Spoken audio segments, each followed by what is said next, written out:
we're just going to ask you to join us here on the panel, and I'm going to call up a few other panelists at this time. So, Katharine, if you can take your seat there right at the front, and we will then ask for Gordon King to come on up. And Gordon King is a resource specialist with Canadian Baptist Ministries. He's based in Winnipeg, and he's had a long passion for Christian witness on the margins. He's a writer. He's got many vocational interests, combining community and New Testament theology. And together with Dr. Nelson and Terry Smith, he co-authored Going Global, a book about mission in the new days. And so this is Gordon King. So Gordon, thank you for joining us. And then we've got Dr. Terry LeBlanc. We'll bring up Terry. Terry is actually a program elder for the Bachelor of Education here. He is the director of the North American Institute for Indigenous Theological Studies. Terry is a vital resource to those of us in the media world. He's from the Mi'kmaq Nation. He's founding chair of the Indigenous Pathways group as well, and he's got a lifetime experience of community work. And we should mention also that Terry is a recipient of a very prestigious award. He has received the Dr. E.H. Johnson Memorial Award for Innovation in Mission. And another famous name, you may know him, that is Bishop Desmond Tutu, received that as well. And so Terry's a Canadian treasure for us. Then we'll also call up Dr. Reverend David Wells. And David is the General Superintendent of the Pentecostal Assemblies of Canada. And if one church isn't enough to keep track of, he gets to keep track of 1,100 churches and their pastors and their problems and all those kinds of things. 3,500 ministers and almost 250,000 Canadians are in his basket to represent. And he's been on the executive boards of the World Fellowship of Pentecostals, the World Assemblies, and the Charismatic Churches of North America. He's been chair of the Evangelical Fellowship of Canada.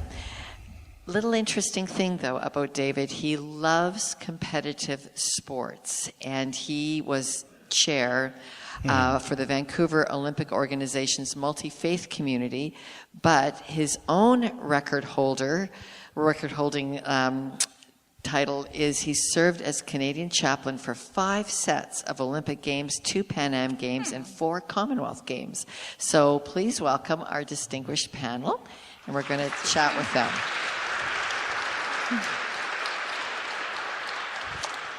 Well, we have a lot to think about, and Terry, I think we should start with you. What's your reaction to the challenge that Katharine has given us? Well, Katharine and I had the chance to rehearse this in Regent last year, so I'm always impressed with what Katharine presents and the manner in which she presents it. It's winsome. It's an opportunity for people who might be dissenters and disengagers to really engage well with the stories and obviously the scientific content. One thing that struck me, Katharine, was when you talked about and so I had to make notes. I'm old and I forget easily. We've known. So it's really not an issue of knowledge. Yeah. We've agreed. Mm-hmm. It's really not an issue of agreement. We've been talking about it for a long time, so it's really not an issue of conversation. It really is an issue of commitment. Mm-hmm. And it strikes me that one of the areas of conversation that perhaps has been minimal to this whole thing that in our community we would want to bring to the fore would be we're still talking about it in a very anthropocentric way. We're still talking about it as if human beings are the center of this universe, as part of the creation. But we are a part of, not the entirety of. And so we tend to step back from the rest of creation, if you will, as if we're distanced from it and have the capacity to do with it as we will. So it strikes me we have to commit ourselves to thinking differently about our place within the rest of creation, not as separated from, but as an interrelated, interdependent, and interconnected part of it. That is a really good challenge for us. Tell us a little more what that means. Sorry, I can't even say Anthropocentric. Human-centered. Human-centered. Human-centered. So when we discuss, so if I talk to my theology students about a creation theology, and many Christian folk in particular, people of faith, talk about going out into creation. So let's go out and see what creation is all about. And I say, well, if you're not part of creation, then what the heck are you? So there's this sense in which we push it out there, And when we discuss climate, it's something happening out there, and we're not either affected by or affecting it. And that's been a part of the difficulty, because we don't see ourselves as woven into it. We see ourselves rather as distanced from it. You know, and some of that comes from the theologies that, well, a good deal of it comes from the theologies that we have learned. Okay, Gordon, let's hear from you. What's your reaction when you hear this challenge tonight? One of my great interests and passions has been around issues of hunger. And I found those slides on global temperature increase and falling crop production to be almost apocalyptic. Mm-hmm. Because during the time frame in which temperature will be increasing, so will population.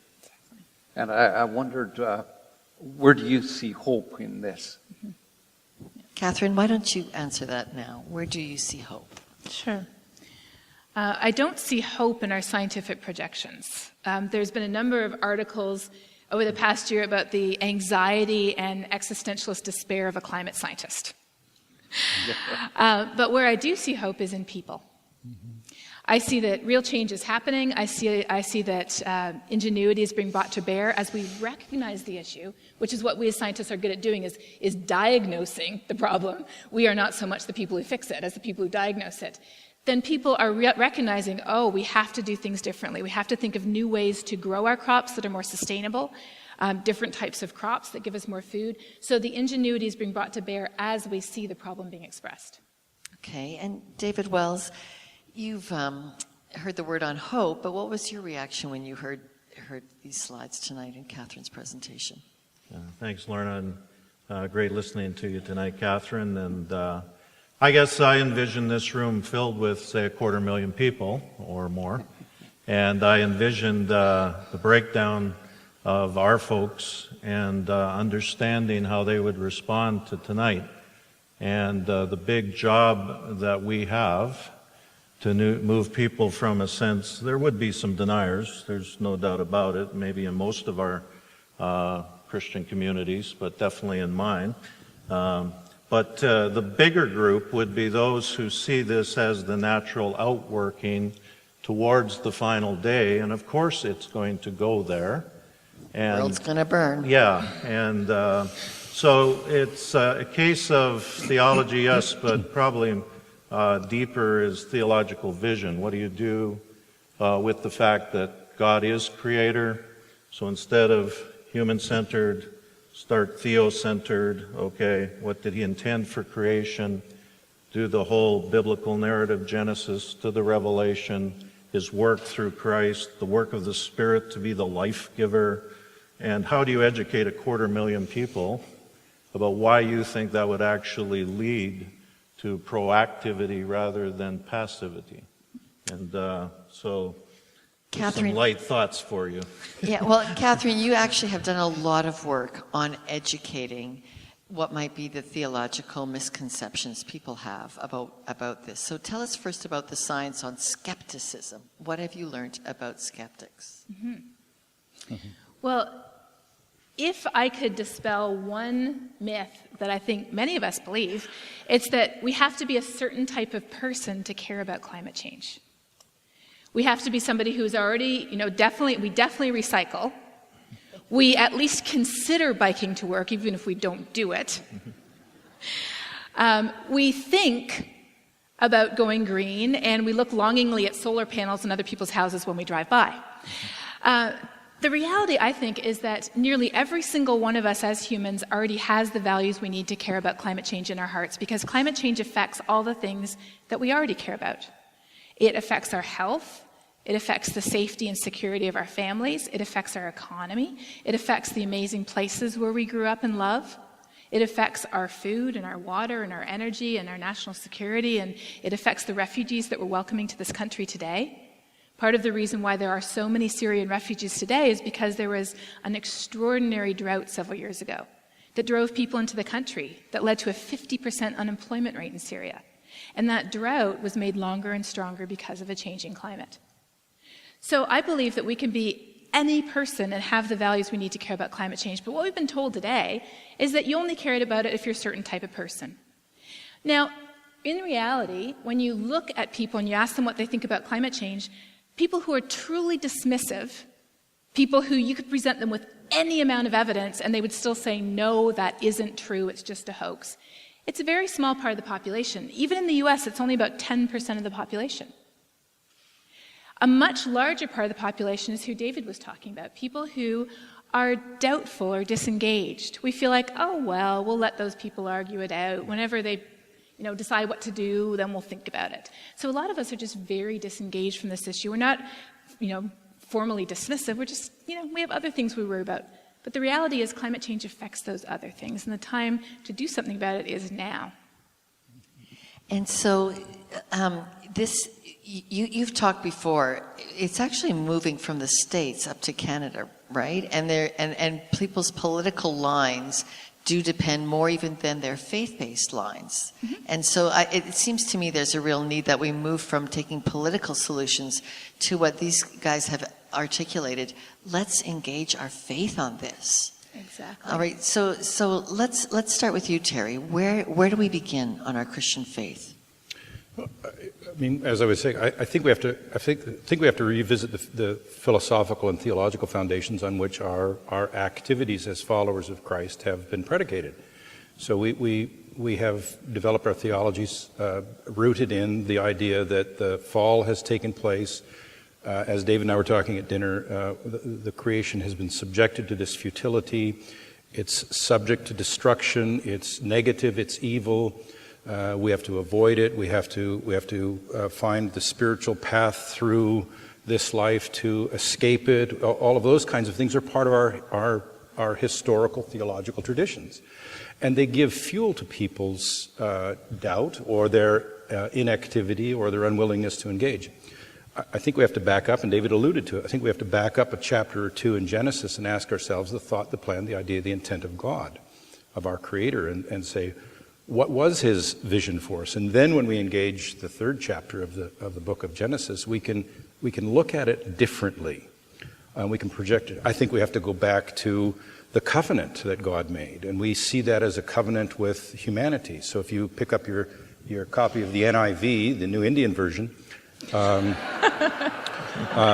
Did you write that, Terry? I did. Yeah, I thought so. I was a part of the translation, Catherine. You see the chapter title above Genesis 9, God's Covenant with Noah, which of course the translation has inserted in the text. It's not part of the text. But it gives us this idea that God made a covenant with Noah. But the chapter says the covenant is with the entirety of creation. Never again will I destroy all of creation. So where do we get this idea that it's subject to destruction? Well, it comes out of course, the New Testament that we interpret somewhat apart from and distant from this framework that the New Testament sits in called the Old Testament. And so I think we have to address our theological premises with our congregations as a part of helping them, as Catherine and David have said, begin to take some concrete actions. They've got to get their heads out of these negative theological spaces, I think. Gordon, where does this unfold for you in theological teaching? How do you articulate this passion to, the doubters, the curious, even the people who want to care? Well, I think in part the motivation comes from international work that I've been involved in. And I think of La Paz, Bolivia, beautiful city high in the Andes, about 2 million people if you include El Alto, and they're going to run out of water when the glacier melts. Think of people in southern Kenya, northern Tanzania that are depending on glacial melting water from Mount Kilimanjaro. It's going to run out. And I think of farmers who are already in tropical and semi-tropical areas that are experiencing disasters with crops that are unpredictable because the weather's become unpredictable. Somehow, in the global context, being a neighbor means that I got to worry about those people. And that the mission of the church is wrapped up with the environment in which we live. How to communicate that is so tough, though. Good thing we have a Pentecostal preacher here. Yeah. So what do we do? How are you communicating it? Because you put that on the table yourself. Your own team has been slow to come around to the concerns of loving our neighbor because of climate change. Yeah, although I would say some Pentecostal theologians have written some great things about creation care, and I recommend you read their stuff. But that said, as a whole, I think we've had to, so you go right to your salvation narrative, and when you've made it so individualistic, which, by the way, still matters, we want transformed lives, we want transformed people, families, communities. So the transformation of the individual ends up to some degree as the end. And we've had to really take a look at, okay, in the whole narrative, what does God say about as He transforms lives, He transforms communities. So you see this desire for, in the Old Covenant, and that the people of God would know the shalom of God, so they'd be in right relationship with God, yes, individually, but also as a community. They'd be in right relationship with nature, but clearly they'd also be in right relationship with creation. And that's God's intended desire. Does it get messed up along the way, and do humans interfere? Yes. But through Christ and His redemption of all things, I can't imagine that God's desired narrative is anything less than our communities individually, but yes, in community with one another, would be transformed by Christ, but in that transformation to also bring the shalom of God upon all of their relationships, their community, and the creation that they are enjoying together. And so that gets expressed both in our local settings, but yes, internationally, where you go and you are passionate to see your neighbors not suffer within creation by the brokenness where creation's groaning. Do we deny creation's groaning? How wrong is it to deny climate change? Because you're denying Romans 8. Creation is groaning. And the question is, what's our redemptive response to that? In a Pentecostal context, you always have to end up framing it in mission. Because we're empowered activists. We want to get out there and do the mission of Jesus. What I have to do with my friends is really help our constituency understand Missio Dei, the mission of God, in its integrated fashion. So you're not denying the personal transformation, salvation individuals experience while dealing with all of these dimensions of what God's intended. Thank you. Is that all right? Yeah. Yeah, I think, not bad for can I add that I think Terry's point was important, that it's initially, it's in a theology, but can I also say in a spirituality? It's my understanding of how I relate to God needs to drive how I relate to the environment and to the issue of climate change. And out of that comes the mission. But this has got to have a deep spirituality to it. Well, I think otherwise, we won't stay in the game. We'll get discouraged. Well, I think that's precisely right, and that's what I say. If we were to back up in Genesis 1 and 2 and talk about the nature of the shalom of God that we see in the creation narrative in 1 and 2, and then find ourselves looking at its collapse in Genesis 3, we find our relationship with God and spiritual powers has been affected. Our relationship with one another in the human community has been affected, and our relationship with the rest of creation has been affected. And so our pursuit is for right relationship with God and other spiritual powers that exist. Our right relationship with one another in the human community, which I think these two guys have talked about really well, and Katharine has made very clear, and our right relatedness and relationship with the rest of creation. That's I think the thrust of mission, as it were, is the entirety of that, not simply, again, human-centered, focused mission, which has tended to be individualistic, get them saved and it's done. But there are these other implications that we haven't ignored. So. Katharine, you also are part of Evangelicals for Climate Action. Are you encouraged by the theology you're hearing here? What would you like to add to it? I am encouraged, and it's great to hear people coming from so many different perspectives, but focusing on the same key points. And I think that's why the Pope's encyclical that came out this June, Pope Francis released an encyclical this June about climate change. I think that's why it was so powerful, because so often we focus on the differences between Catholics and Protestants, and there are many differences. But the encyclical was so fundamental in its theology. It was about the fact that we have responsibility to care for the planet. We have a role and responsibility for that, certainly not detached from it, but as part of it. And the second aspect was simply the fact that people are suffering and we are to love others and care for others. So the theology is so fundamental to what we already believe that I do agree it's a case of reminding us what we believe, not introducing anything new. It's returning to the absolute basics of our faith. And, you know, there is really something neighborly happening here because, as you know, the Muslims put out their version of an encyclical, Yes. which would be just, if not more so powerful because of their strong population base in these countries that are so deeply affected already by the effects of climate change. Let's talk a little bit then about what we can do. What's possible as activists on this, as taking a vanguard here. Gordon, what do you think we should be doing?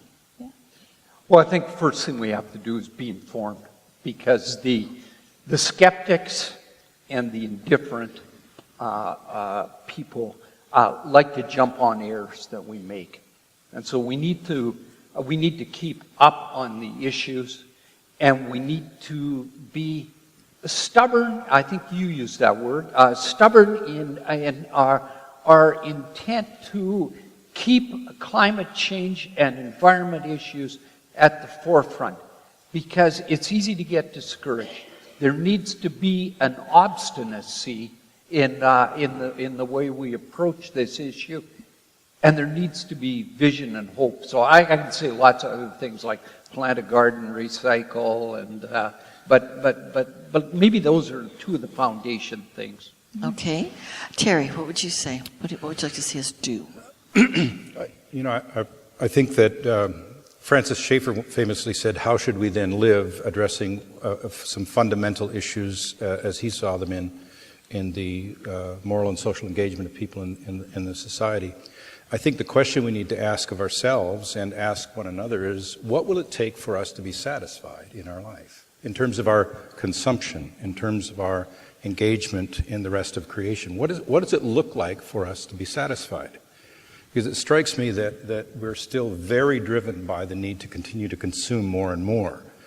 And as if somehow, we do talk about it in our sermons, that leads to some greater level of satisfaction.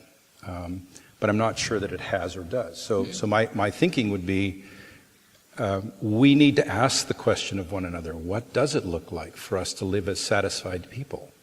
That addresses the issue of consumption, that leads to the use of greater levels of energy, that leads to, and so forth, that escalates the climate change reality. Okay, and David, the civil society fabric that you alluded to earlier, what would you hope to see we could bring to this? What kind of action? Yeah, so I'm thinking of me postured in the community, say through the chaplaincies, major events. I'm thinking of the apologetic of the Christian community, and I'm thinking we don't stand a chance of having especially younger Canadians take us seriously unless, because this is a socio-emotional justice question that continually comes up when I engage younger Canadians. So I need younger Canadians in my life. I need people that challenge me, and then I need people who resource me. And this may sound like a paid political announcement, but Rocha has been a great gift to me because I was a denominational leader out in BC Yukon. I knew I should be greener because I live in BC, but how do you do that? And Marco shows up in my life and others, but the resourcing of that, the challenge of that on the one hand, as I'm at the tables of society engaging those that aren't going to let me get away, well, we're all going to hell anyway, or they're just going to hell in a handbasket anyways. There's no way that I can represent Jesus properly with that posture. And so who's going to strengthen me as the new apologetic takes effect across Canada. And go ahead there, Gordon, then I'll go back to you, Terry, on our Aboriginal people helping inform that apologetic. But Gordon. I just want to give one other stat that leaves me somewhat discouraged. But in Canada this year, we sold a record number of automobiles in 2015. Never sold so many new cars. At the same time, in the city I come from, Winnipeg, we're struggling with public transit, and there's some days when I listen on the radio and some routes are cut because we don't have enough buses. And I wonder, where are the voices? Where are people speaking that this road that we're on is ultimately so destructive for our children and our grandchildren?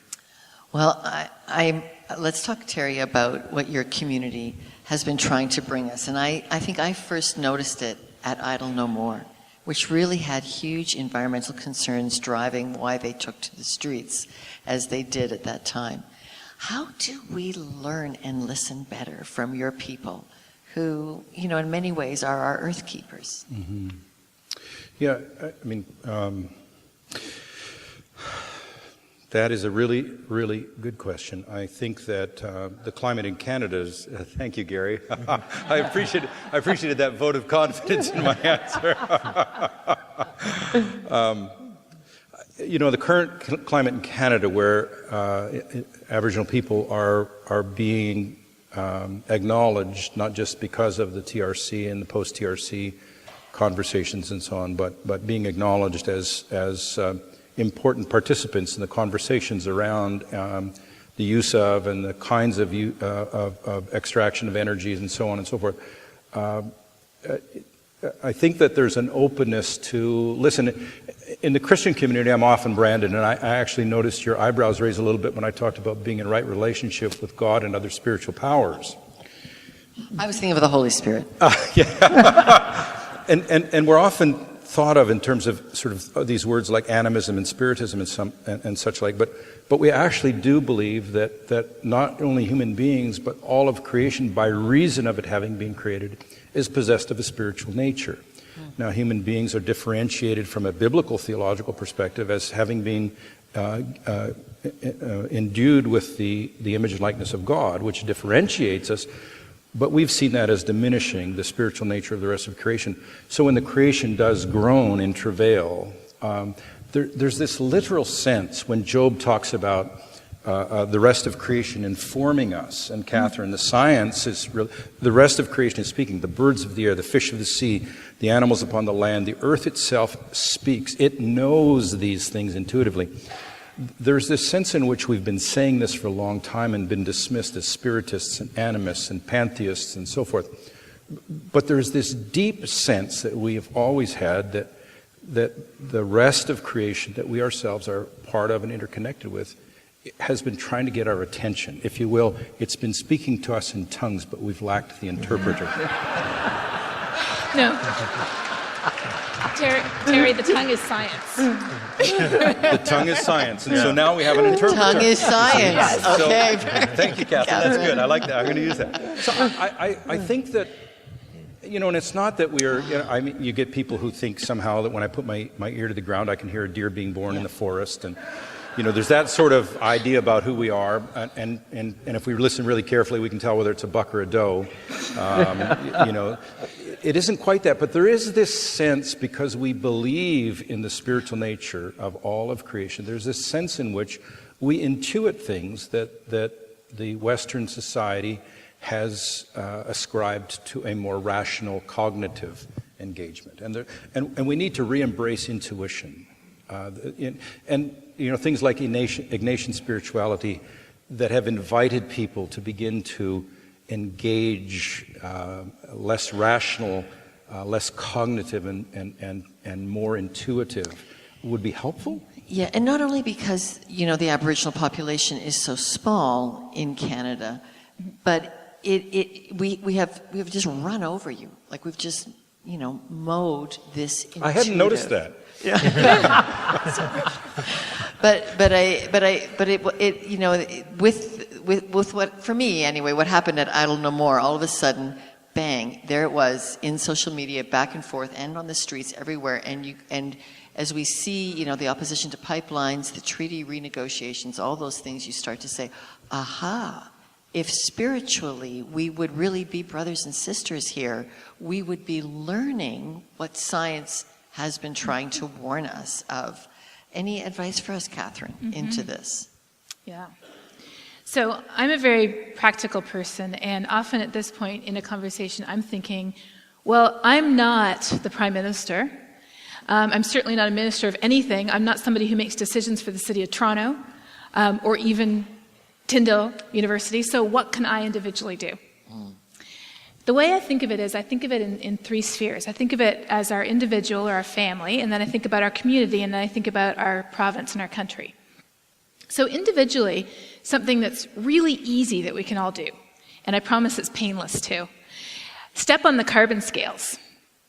What does that mean? Get on Google, look for a carbon calculator for Canada, make sure it's Canada, because that matters, and measure where our personal carbon comes from for our family.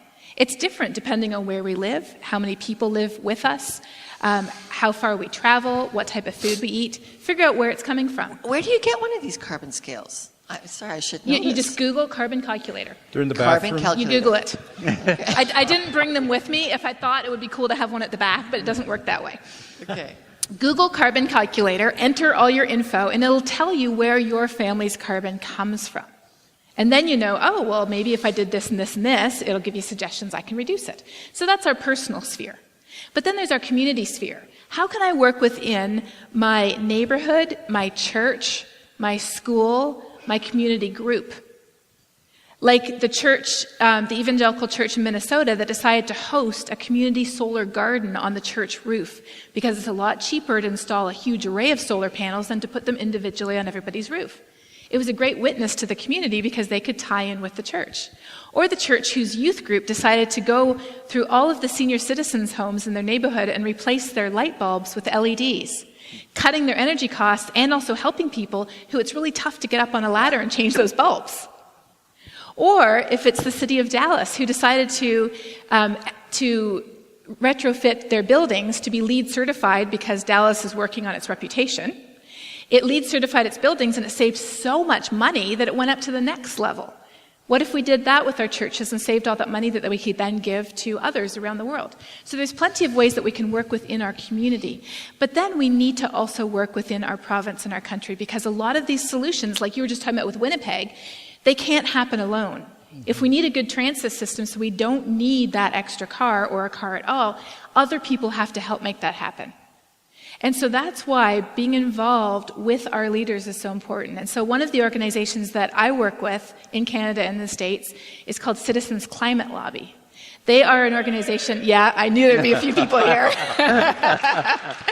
They're going to have buttons on, I'm pretty sure, right? You got buttons? They normally have buttons. There's a guy right there. Because I've seen them do amazing things in the States. Citizens Climate Lobby will talk to any political leader of any stripe. The first time they show up at some hardcore Republican's door who says climate change is just a hoax, they won't even get their foot in the door. The second time, a retired doctor who I know in Utah showed up, he got his foot in the door. The third time, he got to talk to the 22-year-old intern. The fourth time, he got to talk to the person up the chain.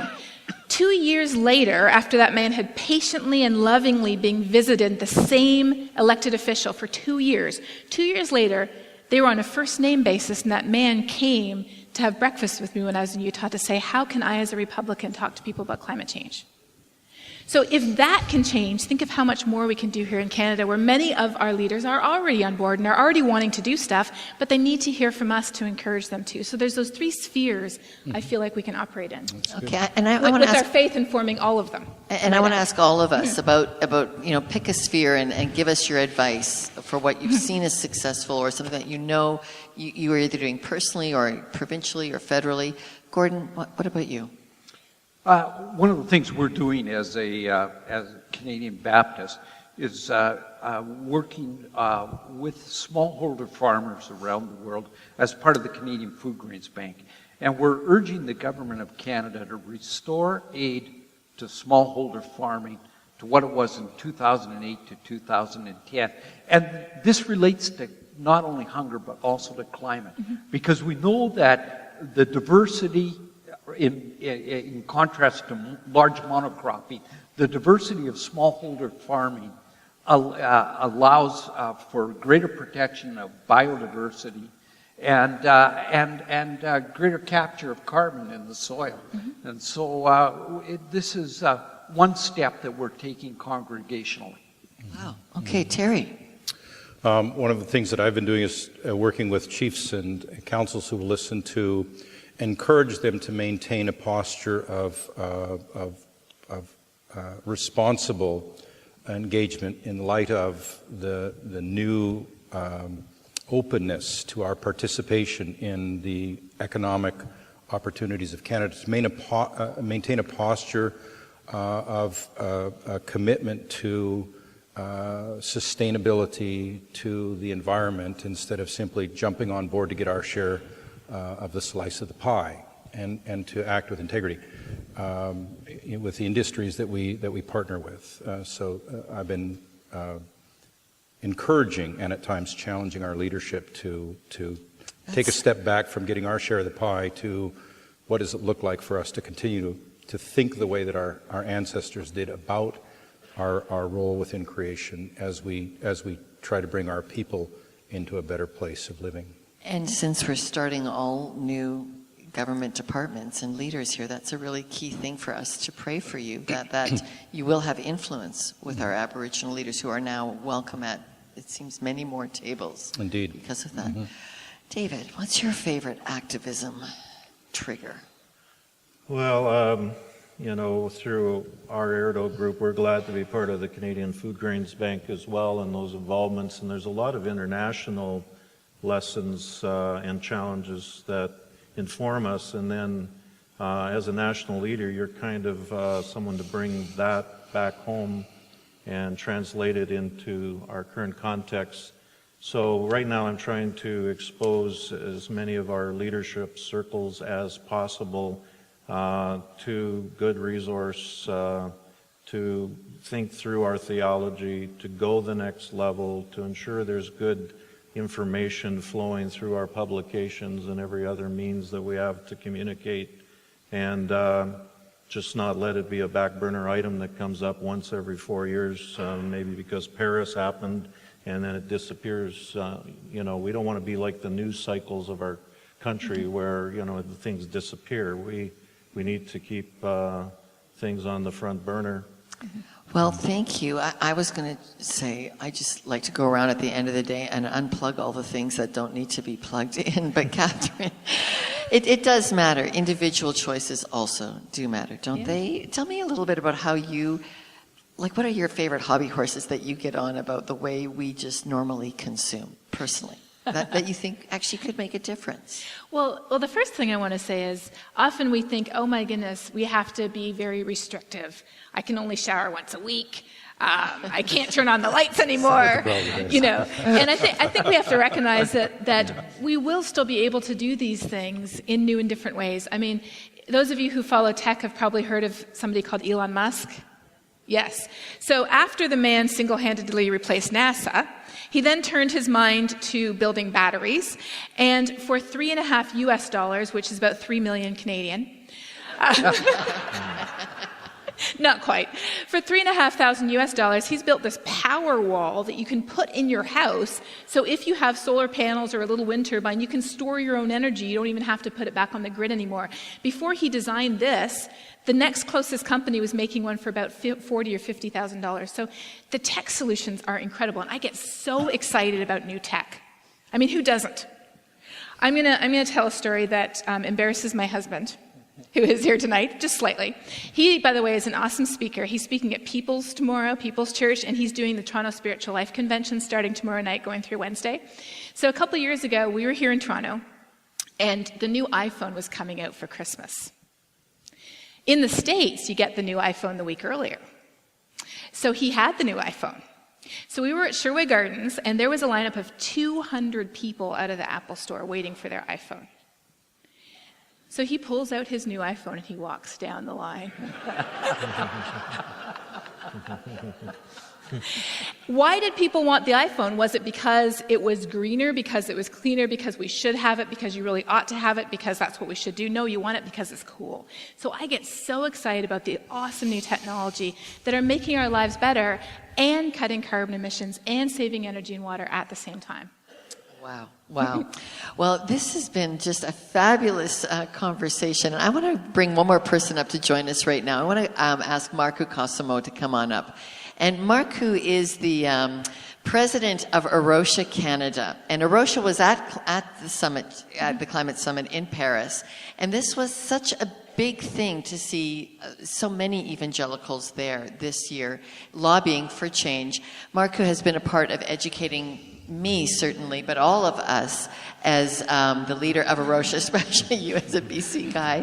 But he's done a fabulous job of just saying this isn't going to go away in Canada. And so if you ever can get out to Marco's place in BC, they've got an office here in Hamilton as well, but in BC it's a beautiful grounds along a salmon stream, and it's like the Shire, just tucked right there in the Vancouver area there. But we want to just say thank you to all of the panelists, and a special thank you to you, Katharine. So let's give it up for our panelists.